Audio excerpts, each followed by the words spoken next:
Faust, don't tell me I have to get ready for that again. No, not yet. According to the evaluation of the LCE, Center's power had grown since the time of the Great Lake. Our chances of victory against this individual have been to a meaningful degree to forfeit the battle before it even begins. By how much? Enough to put our faith in the uncertainties. Alrighty then, enough with the background noise. I don't know what your business is with these thieves, but I've personally traveled all the way to the eastern part of the city because I simply must exact my vengeance against them with my own two hands. Could have simply informed my brothers in the east and let them handle this, but that wouldn't do. I was determined to see this through the end myself, even if that means I had a great brother in the east for a favor. So you there, Half Pint and his cute mini entourage, get the hell out of my sight. The Middle's Book of Vengeance comes first. Half Pint? Keep babbling that fat lip of yours, minion of the fingers. You don't scare me at all with your cheap hairdo and that garish as hell botched dye job. You're an H-Corp turf now. I am... Wow. Wow. Bloody hell, mate. That's messed up. He's far too absorbed in his own foolishness to see he's walked into his own demise. Unexpectedly, Ricardo's face wasn't contorted with wrath, even enduring after that barrage of insults. Instead, he looked surprised. A moment of silence followed, during which he seemed to be absorbed in thought. Whoa, impressive. You just set a new record. You are the current record holder for how fast can I get written up in Ricardo's Book of Vengeance challenge, boy. You did it in 15 seconds. Then, with trembling hands, he reached down to grab his Book of Vengeance, open it, and began to write something down on the paper. Slowly and deliberately, as though to make each stroke of pen count. Fortunately, your audacity is terminal. I will rip your jaws apart myself as punishment. Boys, make sure this little band of thieves won't get away while I deal with this pipsqueak. What the hell is that asshole talking about? Hey, Zilu! Actually, I don't care. Stop me if you can. Effective immediately, the punishment for all parties involved and bystanders at the site of your crimes shall be complete and total extermination. I think we can slip away unnoticed in this mass. I don't think we got much of a chance there. Kind of practically rocketed towards where Zilu and Shiwa were standing in a burst of speed, but his henchmen had already begun to slowly surround us as he ordered. Ready your weapons, everyone. Payback time for what happened at the Great Lake. Let's do this. Besides, you scored a settle with that son of a bitch. Okay, goddamn Ishmael. 싸움 앞에서 힘내라 같은 건 쓸모없다고. 어차피 내가 오케이. 생각으로 나서지 않으면 도리어 되져버리니까. 정신만 똑바로 차려.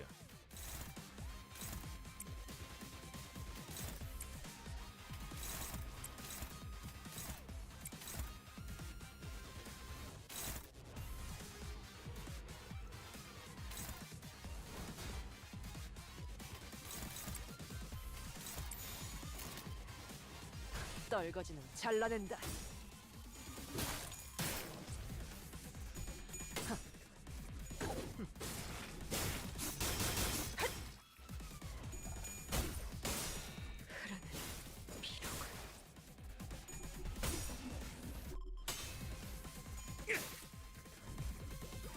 너희의 무기로 어버이의 그 유치한 말투도 도움이 될 때가 있네요. 화가 나서 제대로 된 판단이 안 서는 모양입니다.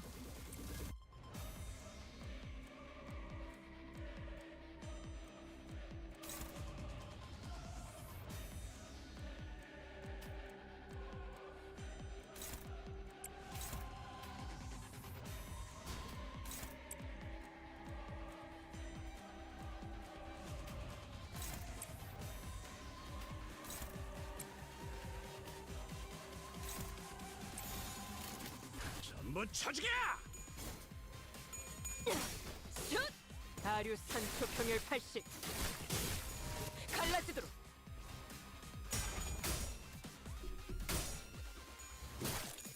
There we go. 추잡하네.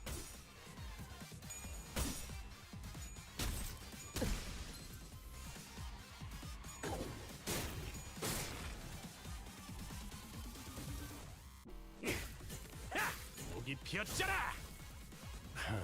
조금이라도 머리통을 굴리게 되어서 돌아온 줄 알았다만 요즘 면담을 쉬긴 했지. 7번 수감자.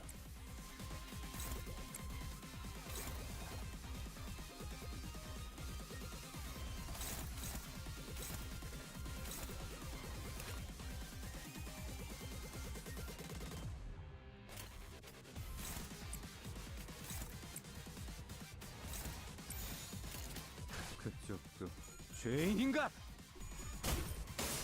따뜻한 피.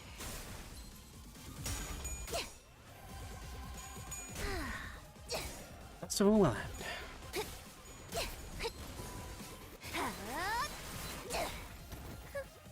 원더풀한 선택이었어, 나리! 저들의 약점이 뻔히 보이는 게로군! 감내해야 할 고통.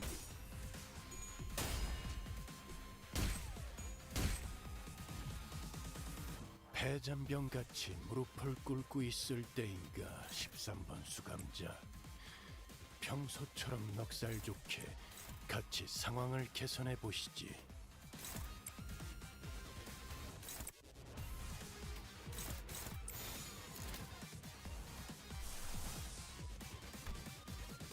고귀하게 엎드리도록. 예쁘네. 네 피분수. 너희의 무기로 이 혈투를 승리로 이끌겠다. 그쪽도 죄인인가? 가류 산초 경혈 60 즉각 쏟아내라. There was an explosive noise from the distance, and moments later, Ricardo landed before us with a boom. I heard that the Haitian of the East were a tough bunch. That lady was something else. It's when a woman like that suddenly split from a fight.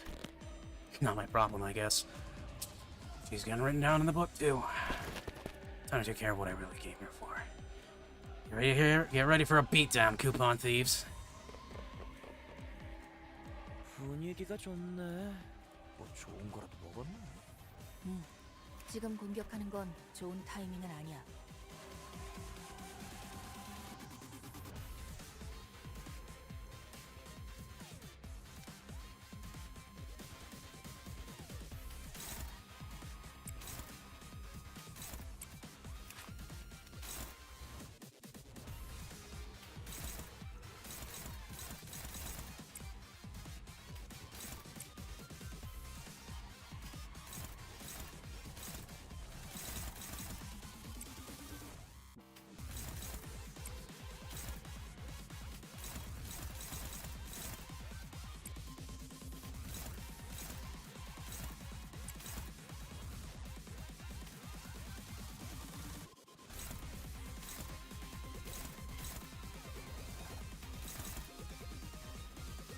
Oh, you're always going to target Heathcliff, aren't you?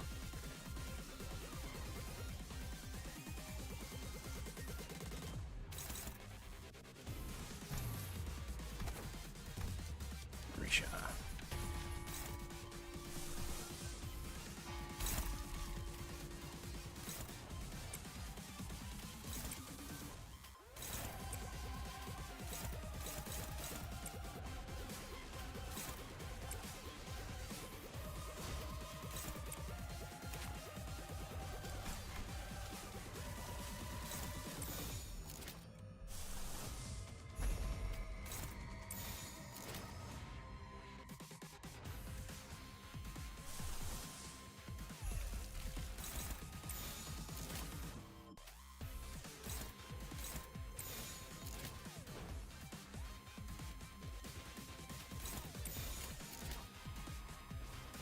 전부 쳐죽여! 야! 이건 우리 어떻게 식구를 해볼 수 있는 건드렸겠다! 상황이 아니. Fine, I can lose people. This is a chain battle. 힘의 차이가 너무 심한데? 조졌네.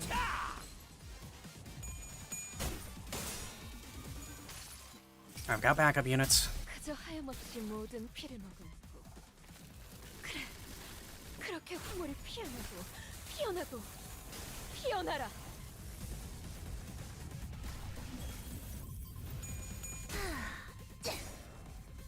피날레를 시작하자.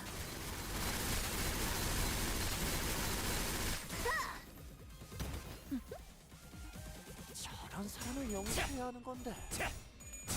사무실 직원을 더 늘릴 재정 여유는 없군.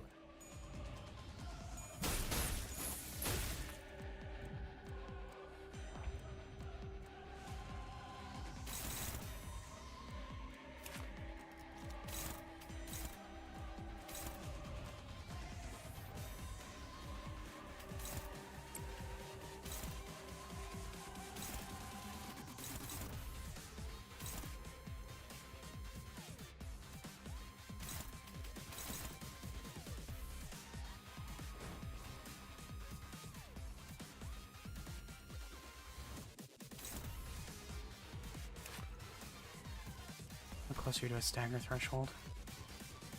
Not at all. Okay, that's not happening. I'm gonna have to tank the hit.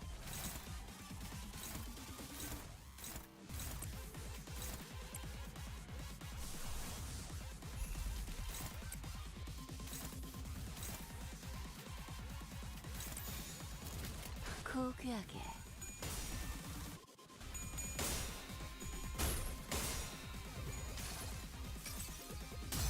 자, 로신한테 꿈에 닿을 때까지 몇 번이고!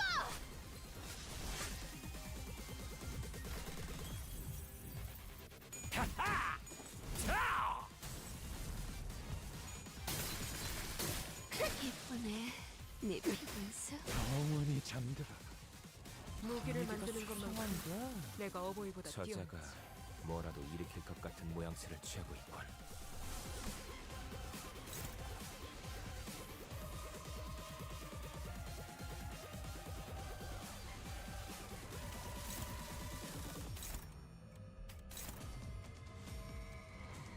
That is incorrect. You cannot clash with this skill regardless of speed.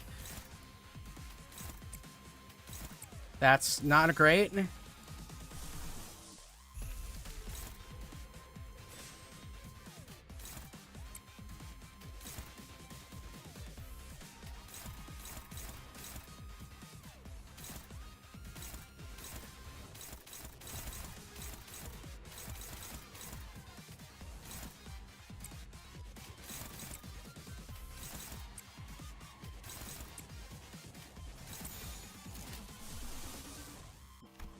가족을 위해.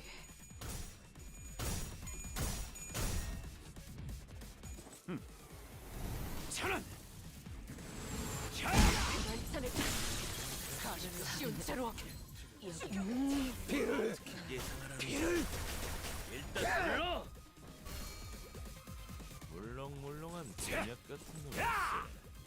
카타 대기만 해도 썰려 나가는 걸 보니 Oh, great.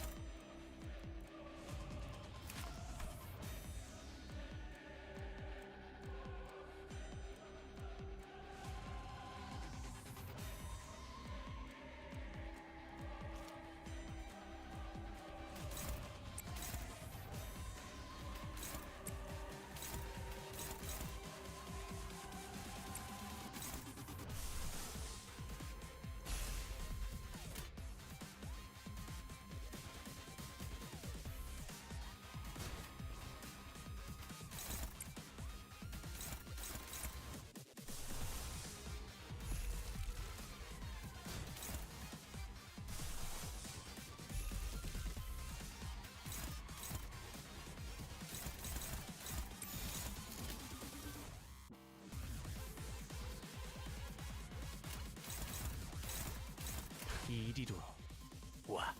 Yeah,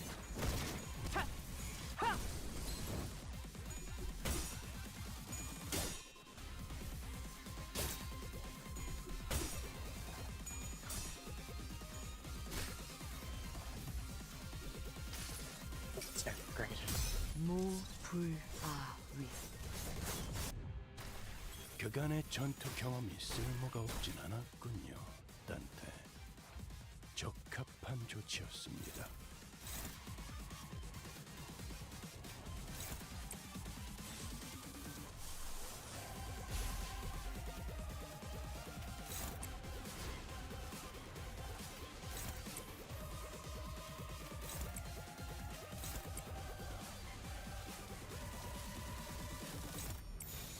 그쪽도 죄인인가?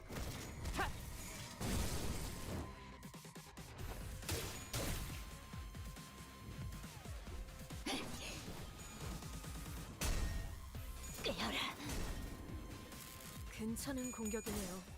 앞으로도 그렇게만 해주세요. 자, 차디. 나를 따라해 보는 거야. 짜잔.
초식 1번.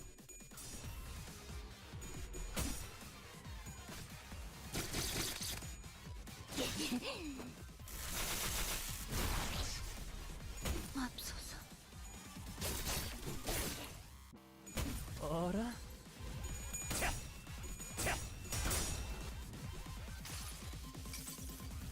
무불아위.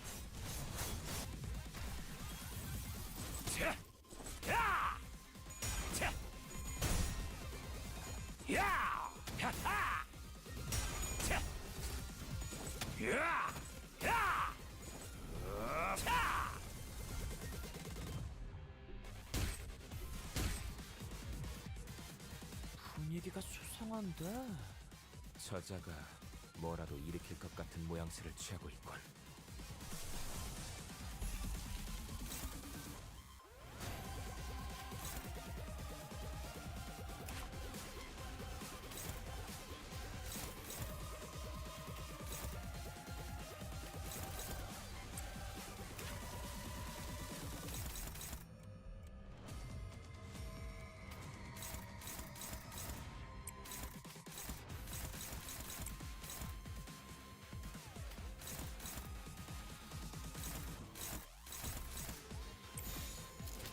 초식 1번.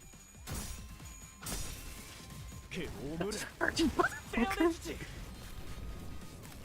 효력사. 좋아. 계속하면 되겠네. 마침내 끝나는 걸까?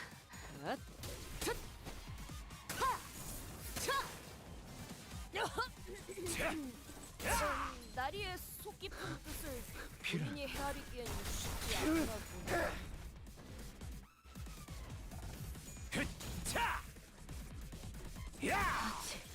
완전히 지치.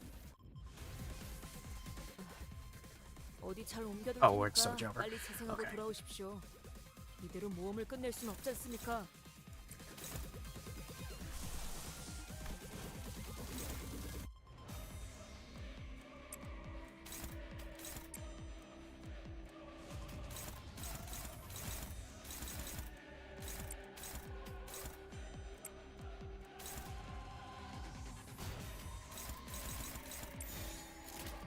피워보지.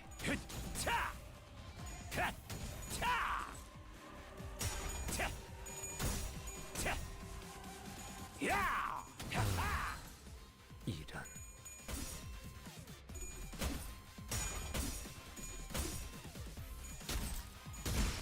제 행동이 읽혔었나요?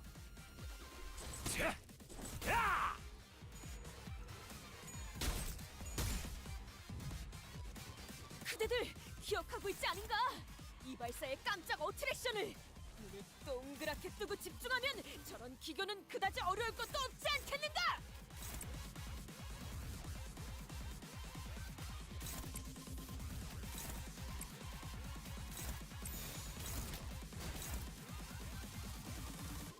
초식 1번.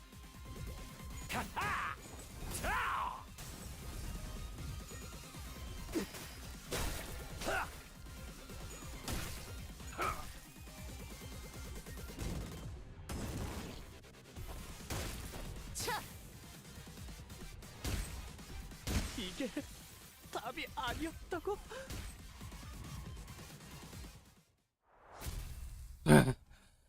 Okay, goodness gracious. That could have gone much worse. Sorry, I went completely silent there. I take Ricardo very seriously. Wait! Shortcuts across the battlefield, just the sudden appearance of Ricardo is making things incredibly more difficult for us. Didn't that guy split? What's he doing here laughing his butt off? Well, lost the plot, eh? Failed plan after failed plan takes a toll, I suppose. Oh, maybe that was a bit too much. But I mean, how can I not laugh, right? When after all that, everything comes perfectly together according to my plan. You hear this too, don't you? The sound of the city. The sound of the back streets. You hear the sound of crashing waves? Waves. Sound of battle came to a stop with she who has sudden shout. We also began to notice the low crawling sound of omen that had been swirling under the commotion. Something's melting, regurgitating, or perhaps boiling over. If not, it's seething, it's siphoning. It's a trace that was once living and once dead, crashing and breaking, devoid of any recognizable stops. The lines between where it begins and ends blurred, yes, like waves. Current time is 0321 hours. Then it's too late. The night in the back streets. We've never been outside the bus at this hour, have we? It was past 4 in the morning when we reached in the outskirts. So no, we have. This will be our second time. Well, it must be noted that that time of day was not a matter of concern then, as we were in the outskirts. They're finally all getting swept away like trash. Oh, wow, I've waited for this moment. What's he on about? You can't possibly think the sweepers will somehow break the taboo to help you. Still missing the point, Bot's purple dye job. Zilu let us leave to the promised location. Did he actually scamper all the way here just to gloat at us to run away? Indeed, Shiyua gloated at us with a confident boast as he was finally ready to face us, only to turn tail again with an unmistakable look of relief. I don't get it. Does he actually believe the sweepers will help him? Faust? Indeed. Sweepers don't invade residential areas, however. What if what we were standing in isn't actually a residential area? What are you talking about? Look, this place has got walls, beds, bedding, and I guess the wall fears will be mushy and melty. I wasn't just ready to realize what was going on. The other sinners all began to look around in confusion as well. The walls of the Kajan had all but melted away, leaving nothing behind. So the place we slept in the night was but a house in a painting. Our realization came too late, as the wave-like noise from earlier had already encroached right up to where we were. Not like other times, where they'd simply parked around the bus. They were cutting straight into the remnants of our lodging.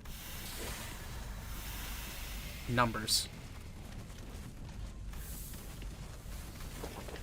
What's going on? Why?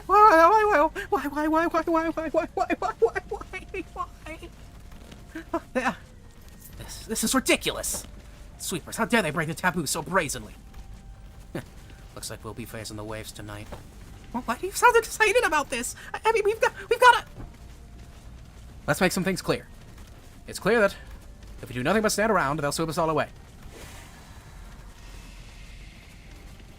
415-919-772. Damn it. We'll have to make our stand here. Oh boy, we fight into sweepers. Wasn't their whole gimmick in Library of Ruina not dying?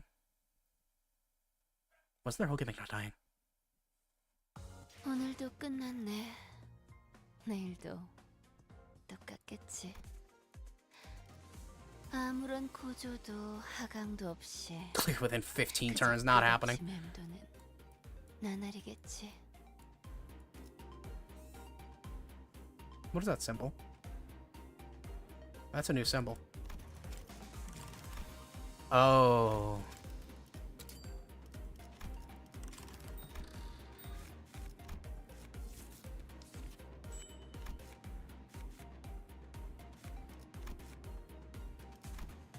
Okay, I see.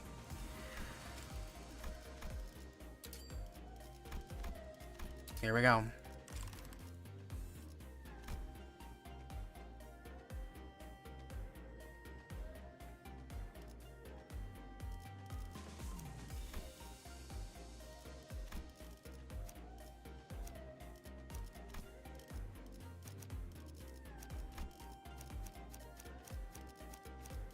지위를 받는 건 오랜만이네요.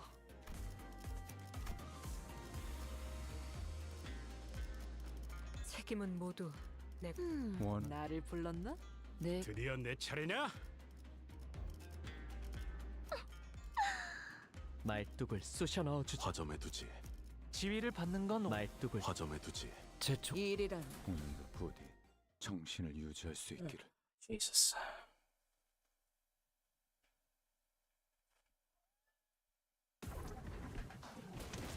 Oh, okay. Well then.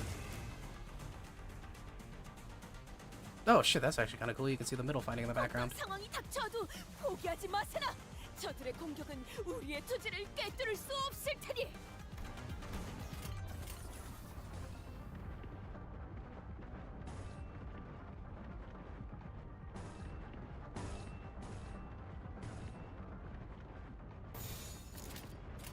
떨거지는 잘라낸다. Sorry, this Runa card wins.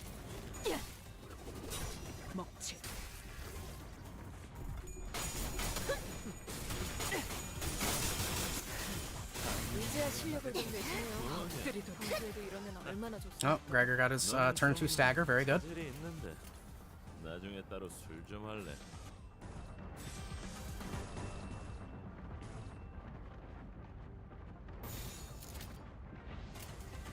전부 쳐죽여!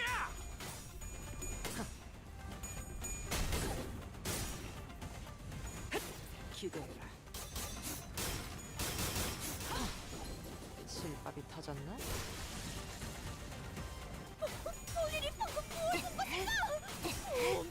Rodeo just felt different.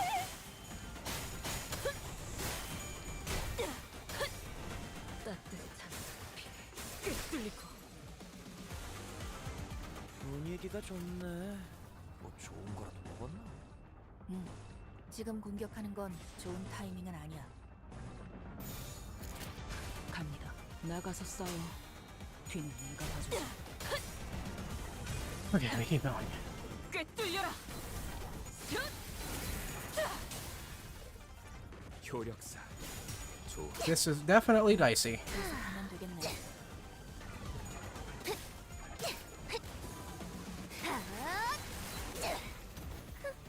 물렁물렁한 곤약 같은 놈일세. 타타 대기만 해도 썰려 나가는 걸 보니 이렇게 척을 마실걸? 목이 피어 척을 마실걸? 실밥이 터졌나?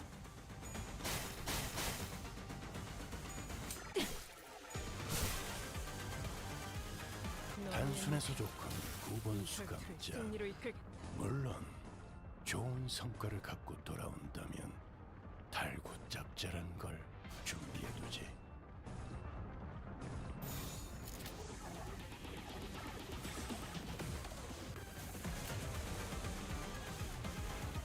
떨거지는 잘라낸다. Oh wait. Oh she. Oh she. 척을 마실걸? Oh she shouldn't have been there. 기원을 갖춘 How did I just notice? 그대로 무너져라. 꽤 뚫려라. 그간의 전투 아류 경험이 산초선을 쓸모가 정도로 없진 나와 않았군요. 꿀을 건드렸겠다. 적합한 조치였습니다. 너희의 무기로 Yeah, there she is. 승리로 이끌겠다.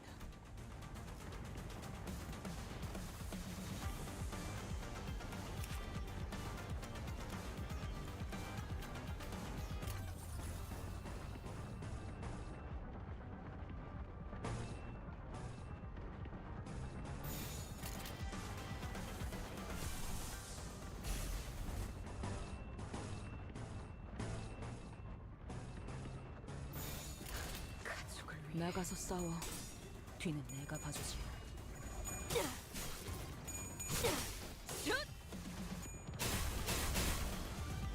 아류 산초 경열 80. 갈라지도록. Blossom free. 따뜻한 Oh. It's time for the Thunder Donkey to Heart Blood Words. 우리 꿀을 건드렸겠다. 피날레를 시작하자.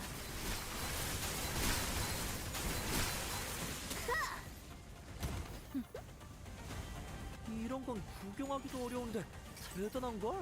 자, 나중에 차지. Crowd clearing. 나를 따라해보는 거야. 짜잔. 기억해둘게.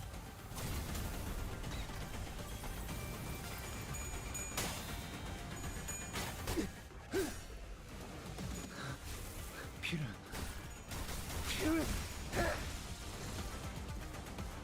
그래 그렇게 시원하게 처리하니 보는 맛이 나는군. 일 처리는 빠르게 하는 덜 실밥이 답답한 터졌나? 법이지.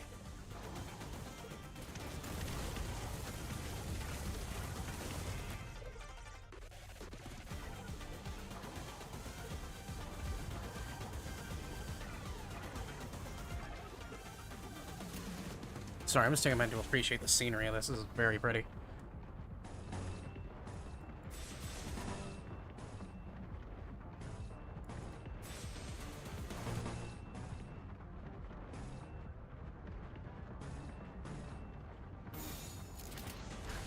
전부 쳐주게! 40. 먹칠. 저런 사람을 영입해야 하는 건데. 사무실 지원을 더 늘릴 재정 여유는 없고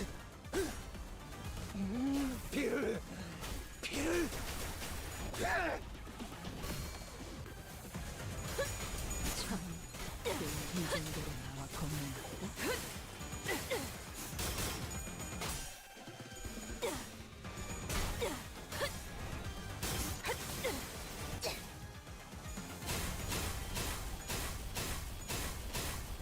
Okay.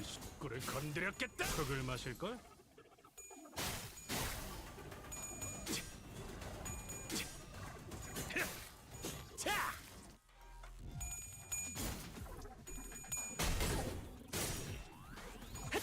기대해라.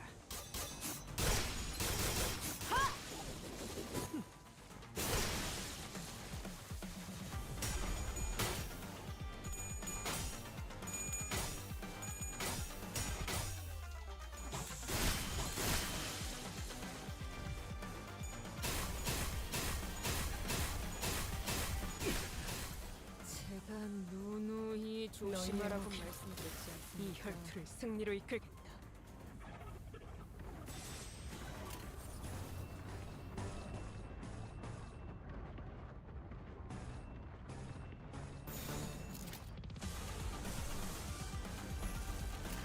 그쪽도 죄인인가?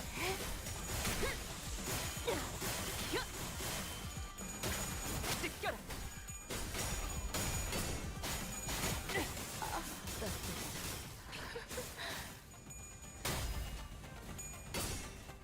Ay, ay, ay.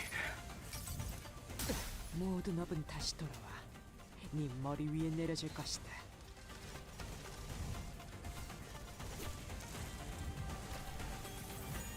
Oh, hey, where'd my head go?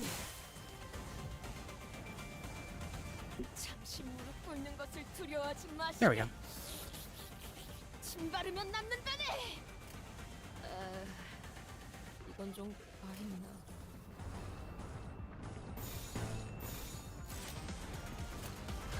떨거지는 잘라낸다.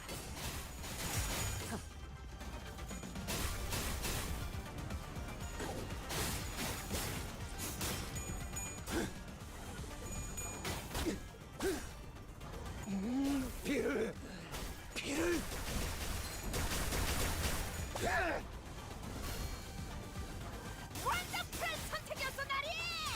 저들의 약점이 뻔히 보이는 게로군.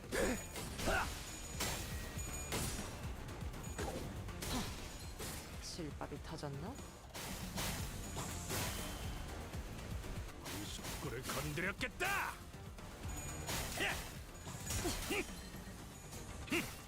자,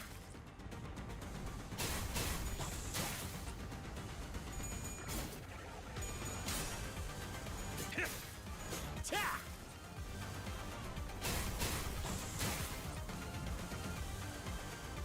너희의 무기로 이 혈투를 승리로 이끌겠다.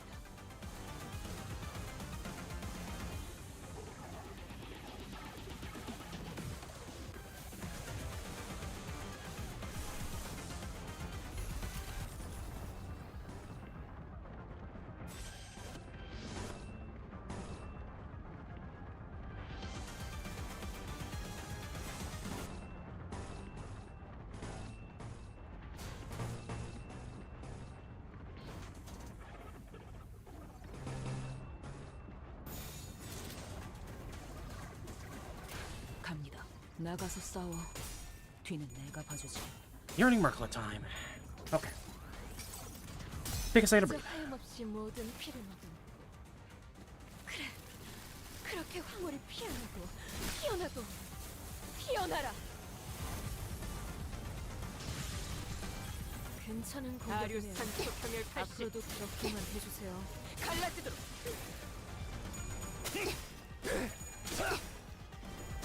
흙을 마실 걸? 다른 놈, 네 나와! 피어났어? 우리 식구를 건드렸겠다.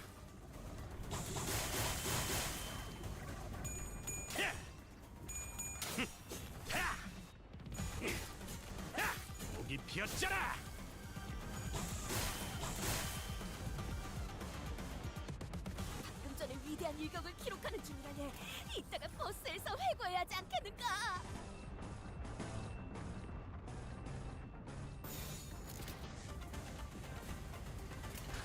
떨거지는 잘라낸다.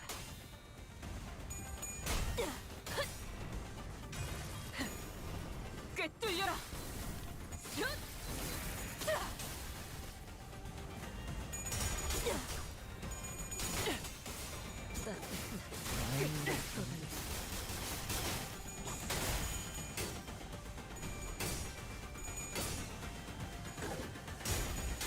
기원을 갖추면 그대로 무너져.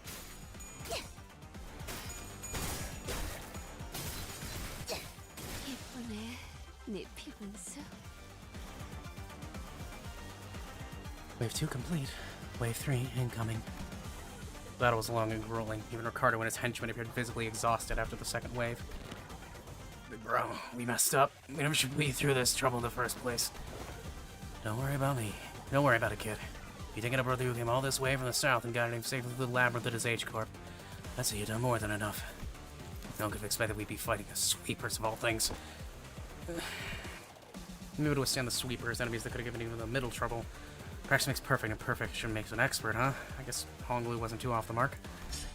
Man, we would have been long sweats web of the horde if we were still new at this. Ishmael, who stayed the brief downtime to check the surface of our harpoon, was right. Maybe through something like this before, fighting against an endless horde of enemies, long battles of attrition. It wasn't new. That very experience was definitely an edge we had against these enemies. Of course. Coming out of the third wave at this rate. There was no choice but to withstand it. Nothing was certain just yet. There's no the third wave to survive. Be out your senses as soon as you survive the third wave. Even when we're all basically in the same boat, that guy just can't help but have it out for us, huh?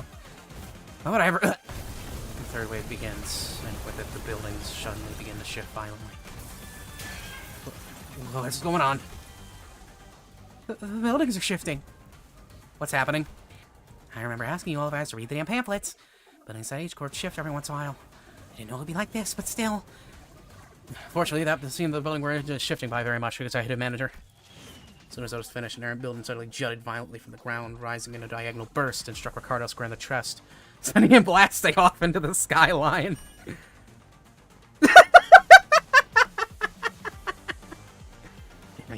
Damn you! Mark my words, this is all going in the book! Ricardo wasn't the only one that got punched by a building. The henchmen of the middle, who formed a defensive square to withstand the waves, were blasting off all in different directions. Maybe they were falling? I wasn't sure anymore. What is happening? The movement of this building has significantly reduced the enemy population in this area, Dante. This is an opportunity. Now let these irritating bastards off our backs. I think this is definitely more doable now. Feel the spirit rising among the sinners. Come on, let's do this. We've done this kind of fight 1,000 times.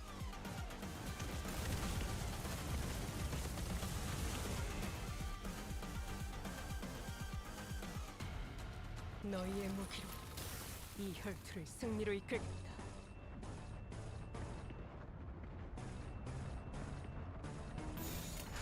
가족을 위해.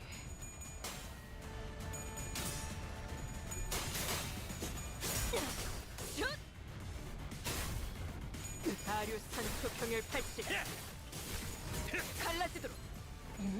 피를 다른 놈 나와! 꿰뚫려라. 쏟아내.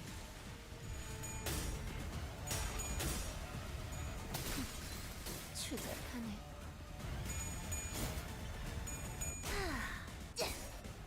피날레를 시작하자. Alright. We're basically through.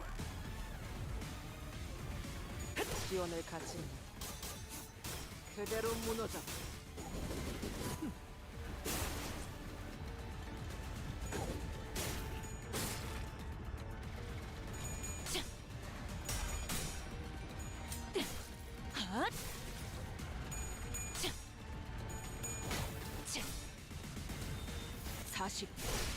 이 정도로 나와 검을 맞대? 영혼의 가나기로 한참을 떠들이 혈투를 승리로 이끈. 바리에게 해줄 이야기가 또 늘었군요.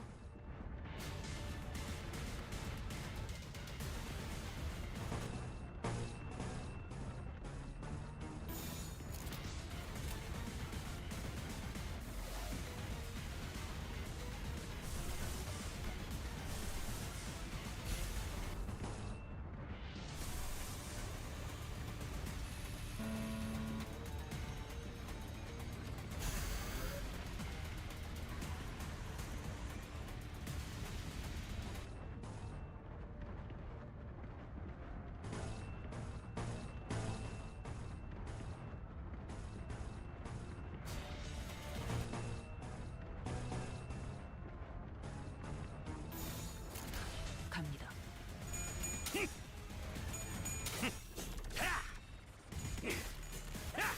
목이 피었잖아.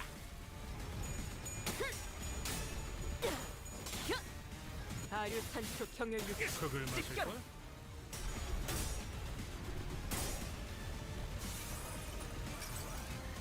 자, 로자. 직접 고통을 안겨주는 거야.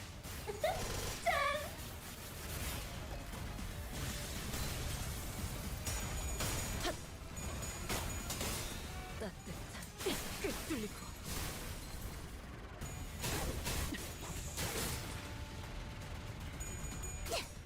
Things are looking promising. 추잡하네. I think we got this.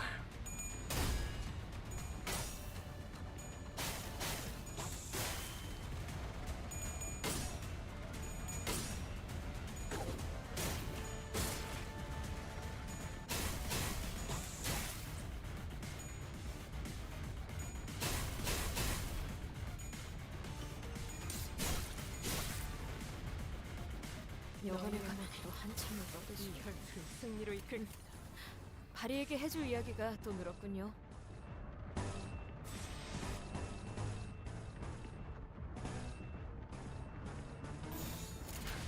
떨거지는 잘라낸다.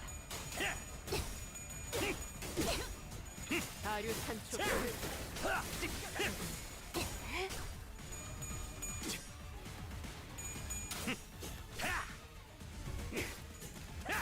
목이 피었잖아.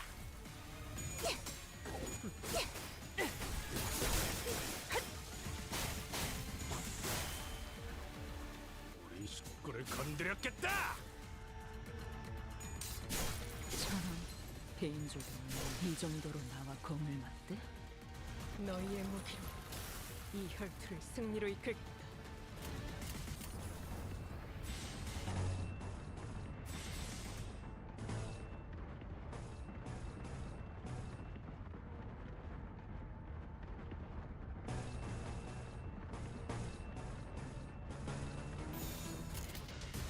한번 쳐주게. 나가서 싸워. 뒤는 내가. 예쁘네. 네 피분수. Alright. Goodness gracious.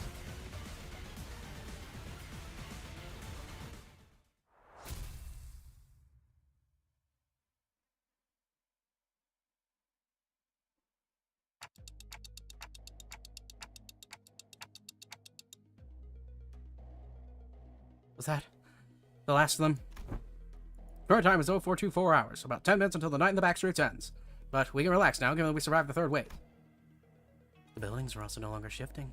Stability has been restored. We did it, Executive Manager. Bloody hell, finally.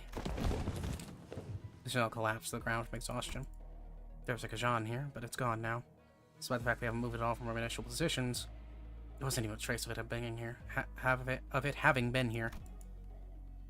I realized that we would have been relocated on top of a roof, as though we had all just awakened from the dream of sleeping in a building that never even existed. That was one hell of a battle, man. I thought I was done for. Oh, this is killing me. I don't know if we could have survived that if that head of such a loon wasn't able to draw some of them away. I guess we got something to thank him for. So that's all they got in a head-on battle. Art thou acquainted with these foes, young Ryoshu? I've heard of them. The scent of blood was faint, but it cannot be. No. We'd be best not to let him go overlong on this thought. Why not? Dig deeper. Letting ephemeral inspiration slip through your fingers is the death of creativity. I said I won't linger on it. Don't rush me. Whatever. How uninspiring. Guys, now's not the time to bicker. Ryoshu and Don Quixote's words were indeed unnerving. We'd have plenty of time to discuss the we'd once return to the bus. Are they blood fiends?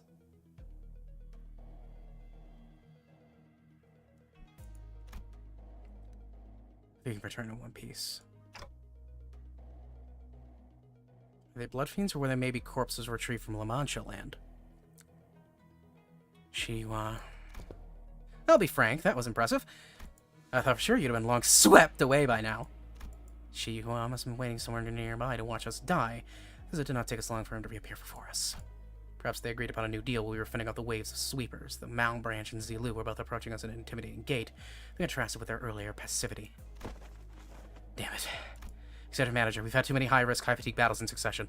I hate to offer such disloyal advice, but it would be wise to avoid this battle at all costs. Don't seem like an option to me. I look around. Most of the things were either dead, trampled, and chopped to small, unrecognizable bits.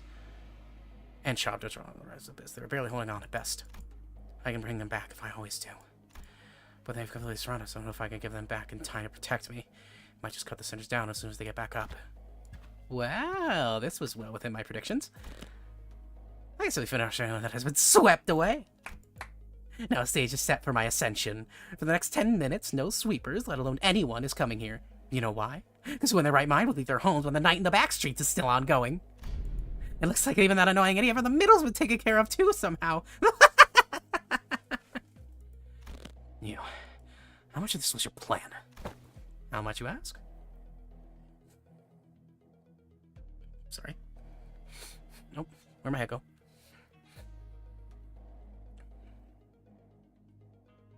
There we go. How much, you ask? The whole thing, of course. All the way back to that construction site that blocked your path. The one who deceived that unscrupulous fool of your company? It was me. The one who put the pitiful Qingtao, who doesn't even have a family name, with you? It was me. The one who conjured the Triax office to challenge you for a duel? It was me. And guess who it was that relayed your real-time location to all kinds of forces of the district? Yes, it was me. And this trashy lodging without a residential permit. All device another than yours, truly using Q-Corp's technology. I see. Oh, it's so good. It was so good, wasn't it? What a perfect strategy. What did you think? Aren't I great? Aren't I so utterly clever? This is exactly why I deserve to be the next family hierarch.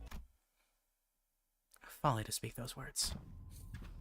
A familiar voice echoed from the dark. There's neither animosity nor hospitality, only utter serenity and nothing else. The speaker approached us, walking under the narrow ray of moonlight that shone between the shifted buildings. In his hands was a decapitated head illuminated by the pale light. Is that Qingtao? Qingtao? I think it is. Blood dribbles from the severed neck, and the wide-open eyes remain frozen in its final moments, filled with utter terror. He walks towards us in step with a drip of the blood. Cannot be. Xiachu. I knew Yuho was working for someone. It's him. Why do you have Qingtao's head? I have brought back the wayward pet to its master, that it may once again be leashed. There is a serpent, my lord. Leave it. We should shoo it away. What? You were alone, the Heisho packs, though you may simply get in their way, no more. I see. Was there a sudden change of heart once you held the leash in your hands? That to return to the Shi family side would be to your benefit? No. You knew everything all along? What, I must ask, is everything to you? Your vision is too limited for my lord's wisdom to comprehend. The wise fails to peer through the narrow-sighted eyes of the fool. But if by everything you've heard how you feigned abandonment from the Shi family to secure my lord's trust, indeed, it could be said that we do know everything. Don't kill me, please. Please don't kill me. I'll share with you my most guarded secrets of the Shi family. Right, the 10 blades of the east, yes, the Chihuahua could speak no more. For a serpentine blade struck from the umbra and separated his head from his torso with ease. Little Yuhua, have I not warned you time and time again to guard your tongue against the creeping desperation? I believe that we have gathered the intelligence we had hoped to collect, my lord. You needn't pursue the serpent, Zilu. His voice boomed as he commanded those who appeared to be his officers. The tall, built man took a ponderous step from the shadows and stood towards us. With an enigmatic expression, he looked at Yihua's decapitated head now lying on the ground, then at us. It's as though his gaze was gazing upon the clouds or blades of grass. I shall take them with me. He stepped Yihua's decapitated head before gesturing at his officer with a nod. Ah, here it is, my lord. Wrap their heads with stasis wraps, and decomposition won't set in any time soon. With those bandages, he begins to wrap them up in practiced motion. He does not pay us any heed, so we weren't even worth the attention. Return to me once you are finished here. Yes, my lord. Oh, hold on. You can't just show up out of nowhere. He did not reply, his eyes gazing, yet reflecting nothing but hollow emptiness. Just as he emerged from the darkness, he vanished into the shadows, carrying 2 decapitated heads. Okay! Setting a tone.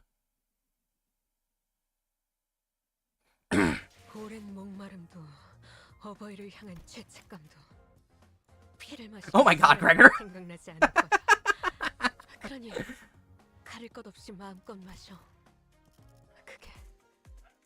Wait, it's still going?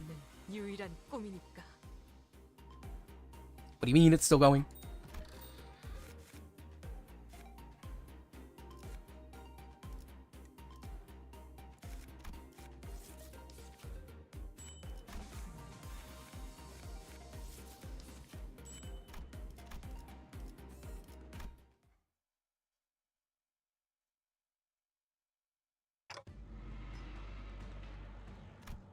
Things weren't looking any better. I could instinctively tell they were different from anyone or anything we'd faced in Hongyuan so far. I don't suppose our lord left them alive only for us to slay them. Must be apt that I introduce myself, as it is common courtesy to do so. Koichi Gong. I'm but a humble student of my lord, Master Chu's teachings. My lord, Master Chu. Somehow I was reminded that discussing Qingtao refused to finish.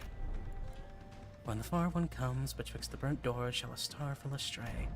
As for the song, this song's become rather popular in the backstreets in the recent months. This is not a place to discuss just matters, so to serve the town in a more appropriate setting should we come across it. My name's Dante, I'm their manager. I decided to speak up, struggling through the pressure. I instinctively knew that we had to find out as much as we could about that man from earlier. They introduced themselves as Manager Dante. I see. Your candidness is appreciated. Jilu, withdraw them out. Seemed we need not contend with them at the moment. Very well. It seemed that they had thought the very same about us. Now, is that sufficient proof of our intent to engage in a brief discourse? Discuss some matters with you to mark a courtly ending to this encounter should be benefit to both of us, to us for the prospects of our future. So, ask away, as they say. So Jiashi Chun stepped forward after having retreated from the domineering presence. So that's what those suspicious signs in the back streets were about. It's about you guys, weren't it? So that was the true? Ah, so that is what you wish to know. Jichu to the Ji family. So you possess talent and rhetoric, yet walk a path beclouded by concern and anxiety.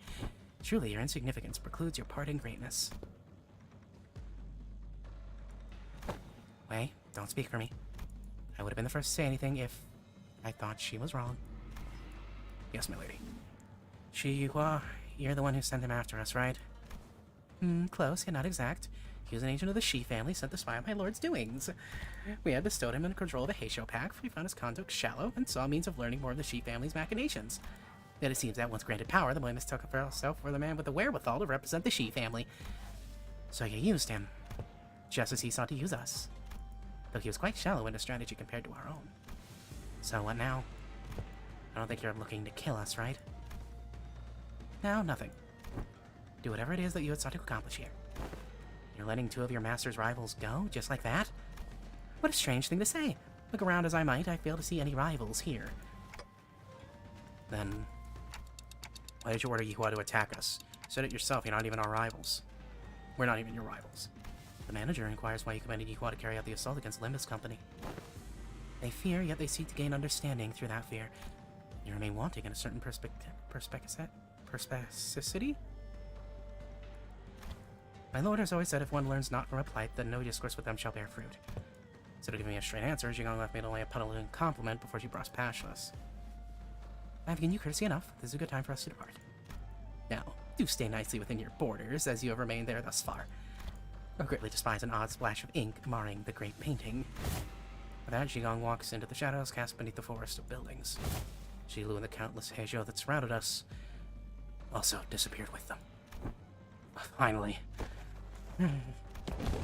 I just see Otis collapse while the rest of the sinners lay dead or barely clinging to life. And there was Jiaxi Chun, who had collapsed to the floor as well, and Wei, who was tending to her wounds. And me, who somehow survived through all that without getting decapitated. The night that put us through multiple brushes with death came to an end. The day breaks. Yeah, and that's pretty much everything that happened. That brave brother Chu? I see. As the day broke, we decided to take a quick walk outside to recover a little from the exhaustion of the night. It was also our course of action. It was also to decide our course of action from here on. We also had to decide if we wanted to travel with Jiaxi Chun, with whom we shared our destination. Hello? Did you forget how to make a concerned face or something?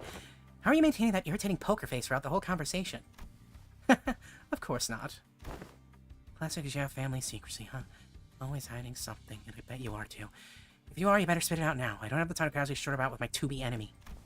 Ji Chun, as I've always said, the seat of the family hierarchy is of note. Fine. Even if you're lying, I do know that you haven't prepared anything for your assignment anyways.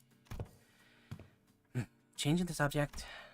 Ji Chun was chatting with Hong Lu, methodically slowed down enough to walk right next to me as though she was executing steps of a plan. You lead my brother's faction, don't you? About what I wanted to talk to me about earlier. Yes, I do. Now, I guess. Earlier, was this about a conversation back to Kejon?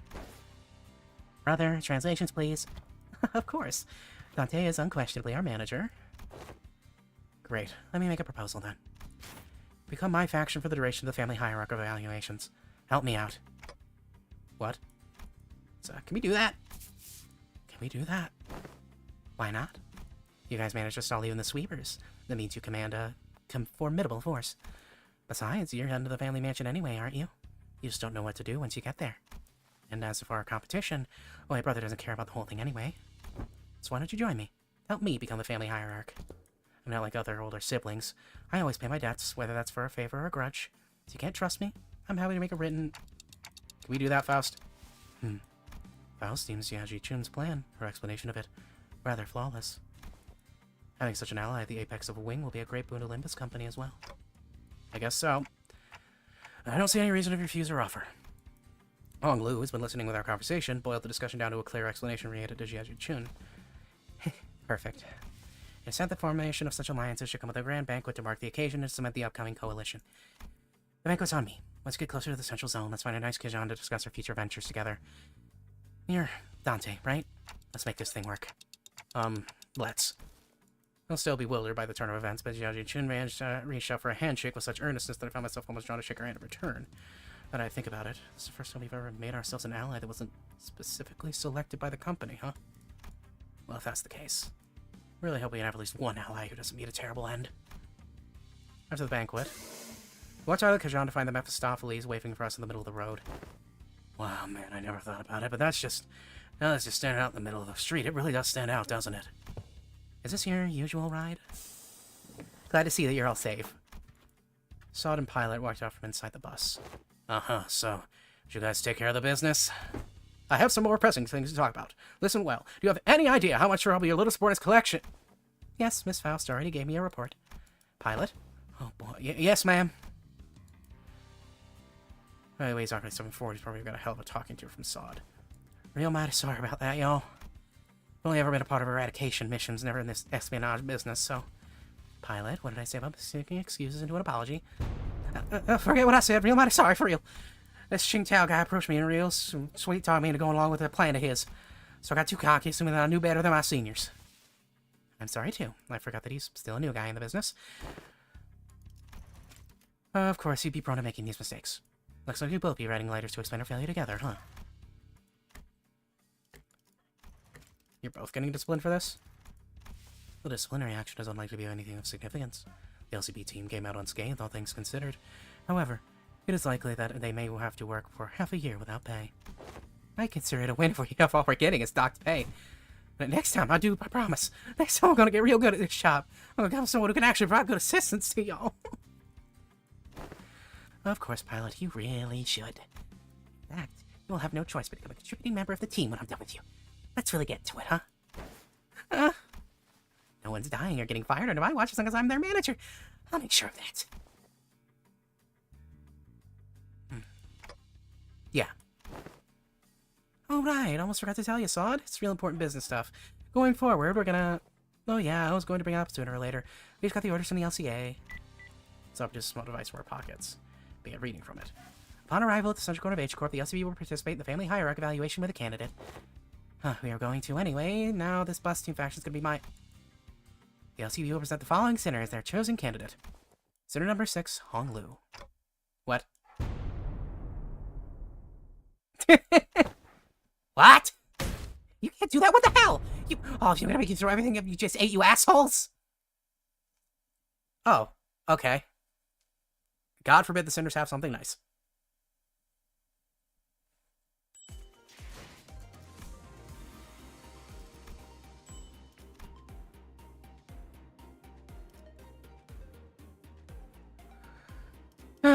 Okay, that's all of Intervallo V-2.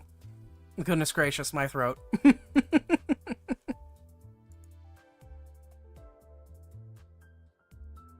My throat is not okay.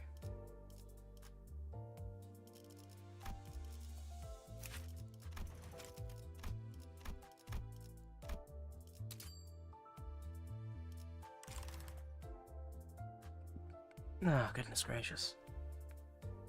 That was definitely something.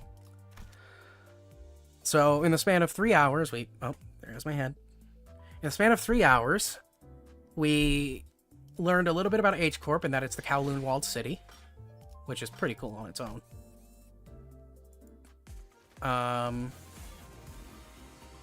We got a bit of sweeper lore, got a bunch of lore about Hong Lu. There's definitely something up with him. And now Limbus Company is making him participate to be the family hierarch. Whatever that is. Which I can only assume is the head of H Corp.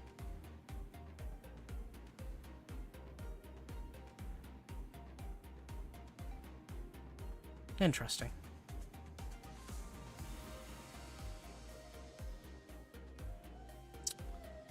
Ricardo, naturally, was about as hard as what is expected. And he's fucking Ricardo.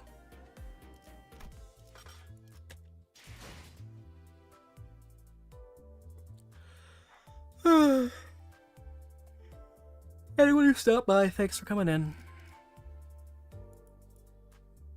I think I legitimately need to rest my voice after this. I have done nothing but talk for 3 hours straight. And you can probably hear it in my voice. Oh, God. I might have to cancel stream tomorrow. Okay. I'm gonna call it here tonight. Y'all have a good one. My throat hurts.